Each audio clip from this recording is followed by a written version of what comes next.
Sapul sa CCTV sa Thailand ang pagsaltok ng tren sa bus na nasa Riles. Patay ang 8 sakay ng bus na nagliyab sa disgrasya. Nakatutok si Darlene Kai. Habang naka-red light sa intersection na ito sa Bangkok, Thailand, nakahinto sa Riles ang isang bus at mga sasakyan.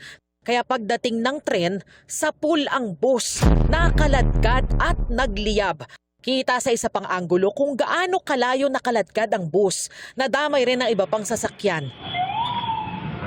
Kumalat ang apoy at nabalot ng makapal at itim na usok ang isang bahagi ng kalsada. Pagkaapula sa apoy, tumambad ang natupok na bus at isa pang sasakyang nadamay pati isang waiting shed. Nagkayupi-yupi rin ang mga sasakyan at may mga natumbaring motorsiklo.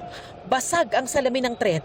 Ayon sa Deputy Transport Minister ng Thailand, 8 sakay ng bus ang nasawi at 32 ang sugatan.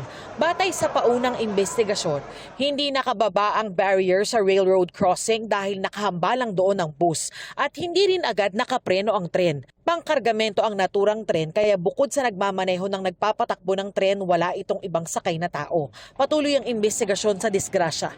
Darlene Kai, Nakatutok, 24 Oras.